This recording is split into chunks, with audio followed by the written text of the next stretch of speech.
Hey everybody, welcome back to the Portable Gamer. Welcome back to American Truck Simulator. We're still in Lewiston, Idaho. We just loaded up with used packaging at this yard down by the river. Very cool. And we're heading to Boise, I want to say. We'll take a look. We can get centered in here. New controller. We'll talk about that. Lights on because it's raining. Turn signal off because we're not turning. Wipers. Like so. Brake is off. Let's get out of here. Here we go. And we do have fuel. Yeah, I just filled up. End of last episode, I filled up. And we did sleep through the night as well. It's 265 miles to Boise. And so I loaded up off camera. And ideally, we'll be able to make it the full 265 miles in one trip. But we'll see. So something I'm noticing about Idaho, and I guess I've been noticing it about the newer DLC, all of the newer DLC in both ATS and ETS, there seems to be a lot more detail, and everything seems to be a lot more realistic and true to life. And it kind of makes me think that, like we were talking about last episode, that as SCS is evolving as a developer, as they're bringing on more staff and having access to better resources, essentially as they're making more money, as they're selling more copies of the game and growing as a company, they're getting better at what it is that they do. And so I'm feeling a lot more, when I'm looking at these areas and comparing them to areas that were in base game when ATS dropped a few years ago, Southern California and Arizona, it just looks a lot more realistic now. It looks a lot more true to life. It's almost like the original game, carefully, in its original sort of format and presentation, was a little bit stylized. And I don't know if that was... Did it stop raining? I think it did. I don't know if that was intentional, if they were making it look a certain way, right? If they had a vision that they were sort of sticking with, or if that was limitation, or if that was them just not, I don't want to say not knowing what they were doing, but as they've learned, right, they've figured out new and better ways to do things. So yeah, I'm really, really liking the way the game looks.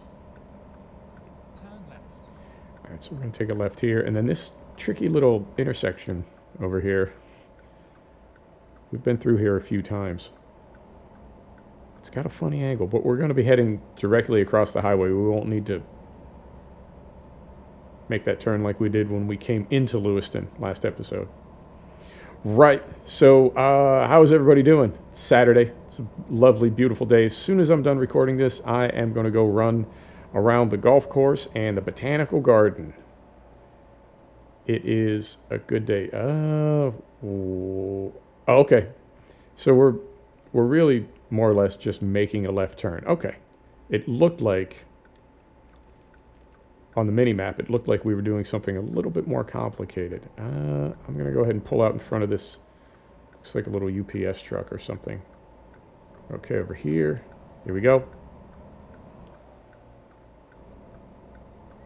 So, yep, it's a beautiful Saturday. I am going to go for a run, then I'm going to come back, and depending on what time of the day it is, I might start my evening early. It's been that kind of a week. It hasn't been a bad week. It's just been, it's been hectic. You know, I realized I've been driving GT4 cars in a set of Corsa Competizione. I've been recording these Idaho videos. I haven't driven at all in Idaho other than what I've recorded. I want to see this for the first time with you. I think that's a cool way to make videos where the things that we're seeing are as much a surprise to me as they are to you. I like that. So, been driving in Idaho. Been driving in SnowRunner, doing the same thing, exploring the map with you and not previewing it at all. So any surprises or struggles that you see in a video, that's all legit. I like that. And I completely forgot F1 2020 dropped like a few days ago. And I dipped back into it and I forgot. I typically like to do a Grand Prix weekend in one sitting because the tracks are, I know there are some YouTubers, not just YouTubers, but gamers in general. I know there are some YouTubers and gamers that when they play a sim like F1 2020, that's really, I don't want to say that's all they play, but that's it. That's their game. And this looks like it's, oh, this is tricky. This one's on the left. All right. That's their game, right? That's more or less the only sim or game that they play. A lot of people are like that. And some people, they may not be, that may not be the only game that they play ever. But they binge it till they're done, and then they move on to the next one. But I kind of spread myself out between a lot of different games and sims, and I find that, particularly for race sims, as realistic as they've become, if you're not getting on those tracks very often, it can take a minute to sort of refamiliarize yourself. 65,000 pounds, all right. So for something like F1, I like to do it in one sitting because it could be, like in this case, we're at Shanghai, and I haven't been on Shanghai for probably a couple of months. This is the last time I drove that track in F1, would have been F1 2019. So to do all the practice programs and all the practice laps, sometimes I'll even do an entire standalone Grand Prix. Carefully. We're good. I'll do an entire standalone Grand Prix to... Hang on. One more.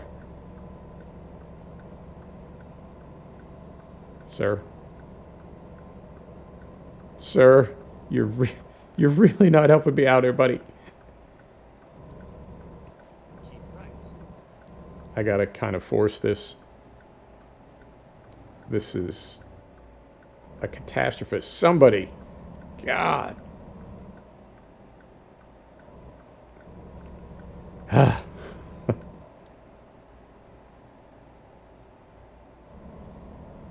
All right, that was easy. All right, so I've tried to do everything in one sitting because after all the practice programs and qualifying and everything, I feel like I've got enough laps that I can then drive that track, drive that circuit in like a meaningful way. So I popped open F1 2020 and I realized I had qualified at Shanghai 12th, which is exactly where I'm supposed to be with my new team, with a car that's not fully developed yet. I qualified 12th, and then all these other DLC dropped, and so now I'm going to have to do a standalone Shanghai race in another car just to refamiliarize myself with the track because I haven't driven a lap on it in 3 or 4 days, 5 days, and to hop back in and try to do a race, particularly starting from the middle of the pack. Front of the pack, back of the pack, no problem. There's not going to be a ton of contact on lap 1, but to start in the middle like that, I really need to be dialed or I'm just going to be pinballing off cars. So as soon as I'm done here, like I said, I'm going to go for a run and then get back and maybe do a little racing. I've really been liking the GT4 cars in Assetto Corsa Competizione as well. Now, I thought, I pre-ordered the game and I got it for like €25, whatever that works out to in American, 30 bucks or so, 20 bucks, I don't know, I forget what the conversion is. But I know I got a discount for the game. I was under the impression I got first year DLC for free as well, and I didn't get the Intercontinental pack or the GT4 pack. Neither of those were free to me. So I don't know if the 1 year period of free DLC elapsed. Has the game been out for a year yet? I want to say, well, maybe, I don't know. Because with early access and then full release and then roadmap release and everything else, I don't know if the game technically has been out for a year and if we're out of that window. But I just realized I thought I was getting free DLC when I pre-ordered the game, and I haven't got any free DLC. That happens. But the GT4 pack is well worth it. Oh, that's nice. Out there in the distance, what is that? Hang on, let's go third person here and take a look to the right carefully. Nice. I'm not seeing that on the mini-map, so I don't know if that's static scenery or if that's something we can drive over on another route. Right, getting to Grangeville. So yeah, it's just been a fun week. It's been a fun week. Now, I did do a couple of things in SnowRunner off camera, and I like the Lake Coved, the Kola Peninsula DLC. I like it, but I have to say it is The feeling that I get from it when I'm on that new map in SnowRunner, the feeling that I get from it is the one percenters, right? The fanboys went screeching to the devs saying, make it hardcore, make it hardcore, make it hardcore. It's right on the edge of being not fun. There are so many areas that are deep snow where you really don't move well at all with chains. But then it's mixed in with areas of iced up rock where you can't move really at all unless you have chains. So I get it that the game is supposed to be challenging. I get it. I like that. I fully endorse that. I want the game to be challenging. A game has to be challenging, and in some ways even almost frustrating for it to be satisfying when you get it right. So, for example, truck sim that we're in right now, ATS or ETS, doesn't matter. It's not the most challenging game, but it's also not the most satisfying game. It's a fun game. It's a very chill game. I love it. But it's not, you don't get the same feeling in truck sim that you do when you, I don't know, turn a really good qualifying lap in something like F1 2020 or a set of Corsa Competizione, or when you get a great long distance sniper shot in an FPS, or when you take out 2 or 3 players in PvP. It's very difficult. It's very challenging, and so it's very satisfying when you get it right. One of the numbers that I've heard is 50%. 50% is the optimal number, the optimal percentage or likelihood of failure versus success to both keep you motivated and keep you pushing to be a better player and keep you from getting bored, but at the same time give you enough wins and enough successes that the game remains fun for you. I don't know. I mean, that number makes sense for me. I don't know how true that is, in any kind of a scientific context or whatever, statistical thing. But okay, we'll go with that. And playing SnowRunner, playing this new map, there were several times, and keep in mind, I've been away from the game for a month, 6 weeks. Having been back in it, yeah, for just a few hours of playtime, there have been several times where I've felt kind of frustrated. This is a little bit tedious. And there are some tips and some hints, visual cues that you can get as far as how to skill your way through a problem. That's really important in game design. There always has to be a feeling of, let's slow it down to 35 here. There always has to be a feeling of, I can resolve this problem and I can get through this difficulty using skill rather than luck or tenacity. If you're playing a game and the feeling that you have is there is no skill involved in this problem that I'm trying to solve, I'm just going to throw myself at it repeatedly and eventually I'll luck my way through it, that's not the most satisfying type of gameplay. And then the other not satisfying type of gameplay is when you're just grinding. There's no real skill here. It's simply a question of how much patience I have and how willing I am to just sit here. Nope, we're still in a 35 for trucks. So that is, I'm right on the edge in SnowRunner right now. Hang on, we're gonna go third person. Oh yeah, beautiful. I'm right on the edge in SnowRunner right now of feeling like this one particular level is, ooh, careful. That's why it's 35. Feeling like this DLC, this style of gameplay, this type of level is not designed for me. It is designed for the type of player who wants it hardcore, hardcore, hardcore. Take away the visual cues, make it punishing. And that type of player, the person they make me think of, oh, sir, golly, you should not have stopped on the bridge. If I was the cop pulling that person over, I would have got on my little microphone, my little PA, and I would have told that person, pull up the road, there is a scenic overlook just a few hundred yards up the road. You go ahead and pull in there. Do not stop on a bridge. That type of personality is the person that you see at Buffalo Wild Wings eating the mango habanero wings and just hating it. But they're doing it because it impresses the people sitting at the table with them. Although, I guess really it doesn't. It's just sort of annoying. Although it is funny when that person goes into anaphylactic shock and the paramedics have to come and hit them with the atropine injector. But they're not enjoying dinner and beers with their friends. They're showing off. And the thing that they're doing to show off isn't even necessarily skill-based or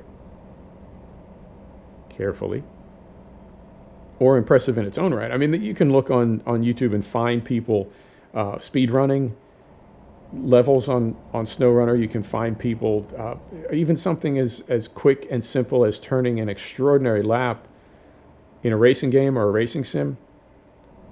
Yeah, they're showing off, but it's impressive, right? Versus eating a plate of wings that are too hot. And it's like, yeah, I didn't enjoy that. The people around me didn't enjoy that. I did it just to say that I could do it. And so that type of mentality, I can feel that coming through in some game design. And I have to think that it is a response by the developers, whatever the game is, whatever the sim is. It is a response to the developers from the very vocal minority of their fan base that insists that all games be punishing. And I don't know, man. I like to enjoy myself when I game. And I do like to be challenged, and I do like it when things are difficult. But suffering for the sake of suffering has never made any sense to me. The Salmon River. Beautiful. Yeah, this very much looks like Idaho now. We are definitely out of Utah, out of Nevada. Very carefully, right through here. And what else is going on? Oh, I got my new controller, got my new gamepad in. I had a Razor Wildcat tournament. And that was something they made a couple of years ago. And they made the Wildcat and the Wolverine at the same time. But I always felt like there was a lot of overlap there. Like they didn't really need to make both of those, and they certainly didn't need to make an upgraded Wildcat. But I was able to get a hold of one, and I loved it. And it lasted me for 2 years. And then I started getting just unbelievable and unresolvable stick drift on the left side, as you'd expect. Get ready to turn left. So I looked and I looked, and I found some refurb Wildcats. Turn left.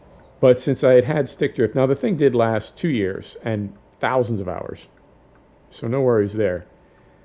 But the idea of buying a refurb to replace something that had sort of worn out didn't make a lot of sense to me. And for some reason, I just didn't want the Wolverine. You got a stop sign? Stop sign over there.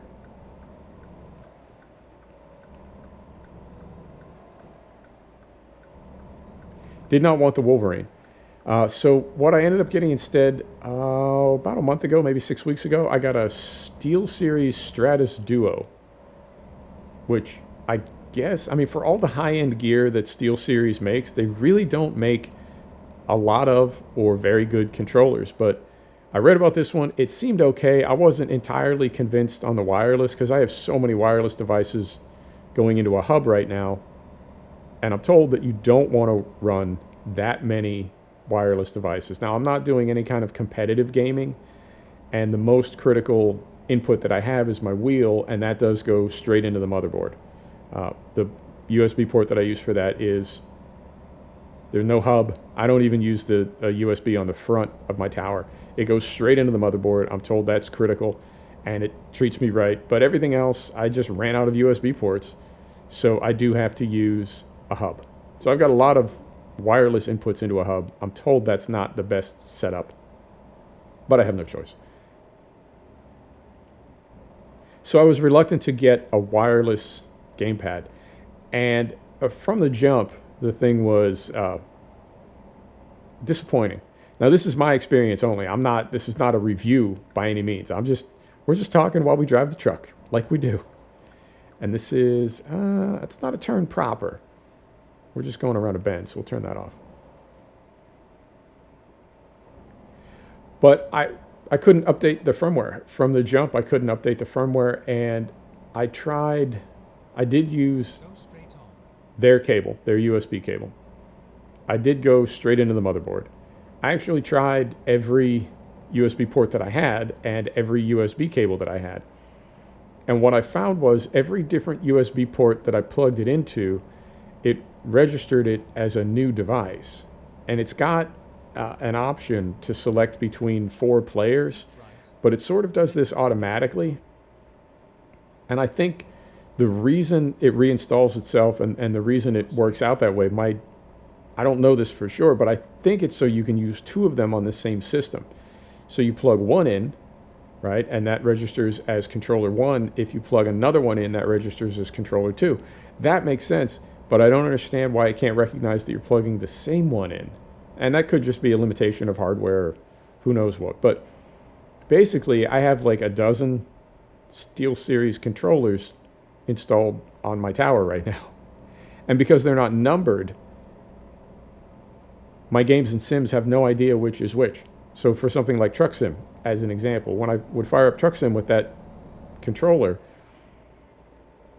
half the time, more than that, the controller wouldn't respond, and I would have to go into options with mouse and keyboard and pick one of the 12 SteelSeries controllers represented there and try it, see if it worked. Try it, see if it worked. Sometimes it would work, but half the controls would be, like the inputs would be all mismatched. I'd have to reset it. Huge pain in the ass. So I never got the firmware updated. And now we got all these other hassles. I reached out to SteelSeries customer service. Now, in fairness, I have to say, it's a very strange time in the world right now. It really is. So I'm going to give them a pass on the customer service because even though that is a job you can do from home and you would think that's a no-brainer, we're still going to cut them a break because a lot of businesses are on that struggle bus right now. So the gamepad itself, now no excuses there because that thing was probably put together overseas a year ago. But the customer service will give them a pass. But they weren't able to get it resolved, and it was bad from day one. But then it started randomly disconnecting and reconnecting as a different player. So I would turn everything on, and it would be good to go as player 1, and then 30 seconds later it would disconnect. Sometimes while I was playing, and reconnect as another player. And then the final straw was it was just randomly disconnecting and never really reconnecting. I looked for some threads. I found some people that were having the same problem, but nothing really definitive. So it's possible that I just got a bad unit. But again, that's regardless of COVID-19 or anything else. When people reach out to you and say, I have a problem with something that I gave you money for, it seems like there should be, I'll get an RMA out to you straight away. Let's try to sort it out. Have you tried updating firmware? Oh, you have? You can't do that? Sounds like you've got a bad unit. Let's get that swapped out for you. So none of that ever happened, and it just went from bad to worse. So I got a Razer Wolverine Ultimate, and I could not be happier with it. I think I like it more than my Wildcat, and it took a little configuring and a little getting used to. There's something that's crazy. It does have RGB lighting, and you're supposed to set that up with Razer Synapse, right? That's their interface app. Razer Synapse only works on Xbox. You can't use it on Windows 10. And I'd sort of given up. It's disappointing, but then I find out that what you can use is Razer Wolverine for Xbox.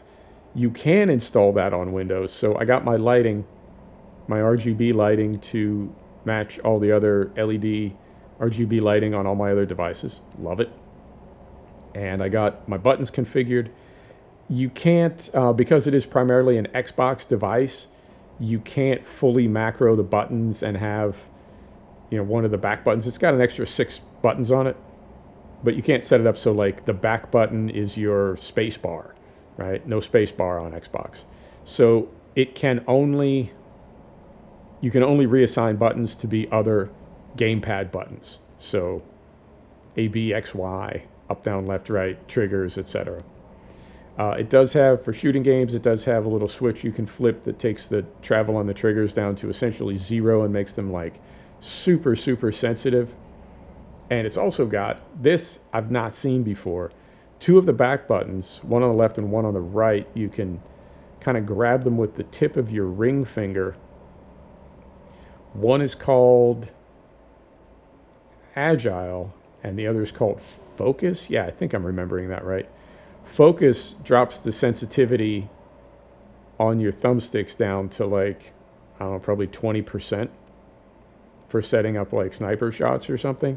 And then Agile more or less doubles it. So if you were to hit, as an example, if you were to hit focus as you were trying to, you have to press it and hold it down, but if you were to hit focus as you were trying to line up a sniper shot, it suddenly takes it to like 1 billion DPI. And if you were to hit Agile as you were trying to turn 180 degrees, it would then make that other stick extremely sensitive. Yeah, I said that right. So that's a nice little feature. You can reassign those as well. You can make them A, B, X, Y, whatever you want, or you can make them Agile and Focus. But I think Agile and Focus are built into the gamepad itself. So you can assign those as buttons because that's not unique to Xbox or Windows 10. Okay, now this looks like a Taurus maybe. They're letting me out. All right. I'll take it. Whoa. Very sensitive. I did have to widen out my dead zones on ATS to accommodate the sensitivity. So, yep, couldn't be happier. It was a little bit spendy, and I'll save that SteelSeries. I wanted to just throw it away, but it does have a battery in it, and we're not supposed to throw away things with batteries in them. And it would be nice to have, like, if something happened to this, or if I just wanted to, I don't know, I barely use my gaming laptop anymore since I got my tower, but some nights I just want to like set the gaming laptop on the coffee table, plug in the HDMI, and it would be great to have a wireless gamepad and just lean back on the couch with a glass of wine, and game like you used to, or game like I used to when I was on console. My gaming life is a lot more intense is probably not the right word, but it is definitely it's definitely kind of an office activity now. I don't game on the sofa, well, really ever, but I got a great big TV, so I may as well make the use of it. Are we? I don't know how close we are. We can take a look. I can pop the mini map up here. Yeah, we got a straight piece of road right here. We're at 29 minutes. Let's see how far we are from Boise. I think we're actually getting into Boise. Yeah, 7 miles. All right. And there's the pop-up. So we're in Boise. Fantastic. Oh. And it looks like our drop-off is on the left up here to the east. So let's just head down here and drop off. We'll run a little bit long on this one as well, as we did last week, but yeah, nothing but pleased with these DLC so far. Maybe not. Looks like we're exiting to the right. Okay, no problem. Let's go third person and take a look around here. Yeah, is it just me, or does this not look more accurate, more true to life? Yeah, it seems like they've got maybe some additional policies or procedures that they've implemented as far as their standards for area design, map design, but everything just seems to have, to me, a more authentic look, and I really, really like it. All right, and let's carefully Pulling right here. And we're not running any Jazzy Cat packs anymore. We're running the Sissel mod. But I believe that just brings in trucks. That may bring in cars and other vehicles. Go straight on. But I feel like all these base game vehicles, or all the cars that we're looking at now, are base game. And I just noticed this is a Subaru. Careful. Yeah, I need to back that. I need to back that sensitivity. Not sensitivity. Dead zone. I need to back the dead zone off a little bit more. That little, it's either a Subaru or a Lancer. I couldn't really tell, but it had Idaho plates. And I think that's been the case for a while, that whatever state you're in, the vehicles, majority of the vehicles do have those license plates. But yeah, it's more and more immersive every patch. I love it.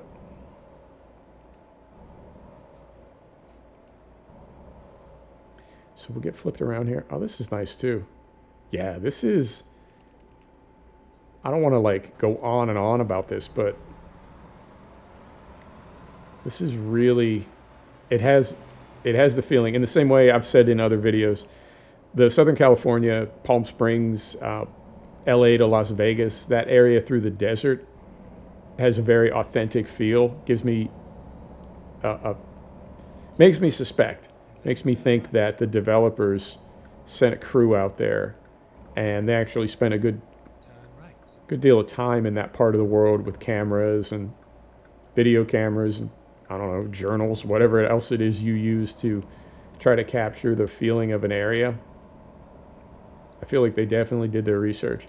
That feels very authentic, and this really does as well with this sort of burned out grass look. Yep. And we will get into some mountains in Idaho also. All right, so now, right over here. And we're going, are we exiting here? Are we going straight?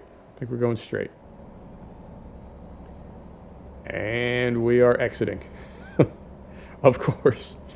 Whatever my guess is, it's always wrong. All right. So we'll exit here. There's that Subaru again. Sir?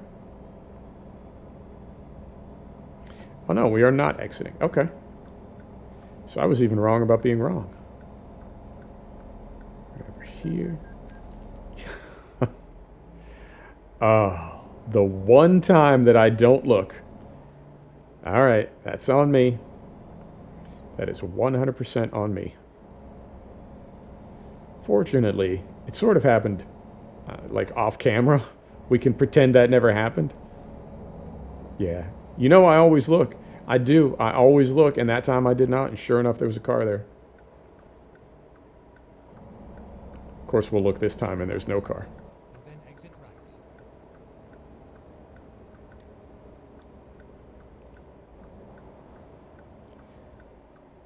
Exit. We're out on time. 33 minutes. Beautiful. Like in this little water tower over here. Keep right, and then turn right. Boise factory outlets. Yeah, they did their research. Turn right. Must be a fun job. Your boss tells you, I just want you to go to Idaho, USA, and just get a feel for the area. Just try to capture what it is that makes Idaho, Idaho. Document it visually. Then come back here because we're going to put it in a video game. How cool is that? All right. So we'll get some windows down. Temperature 82. That's perfect. That is a beautiful temperature. Lights on. I know we're almost there, but why not?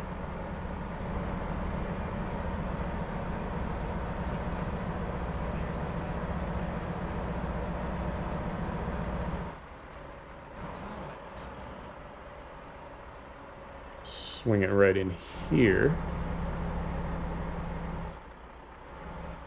A little bit of chug right there. Not sure what that was. All right, and then we are going right there. Let's do it this way.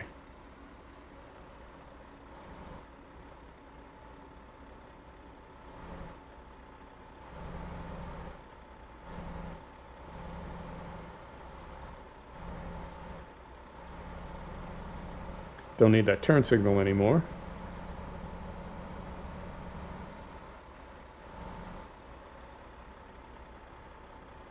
Right?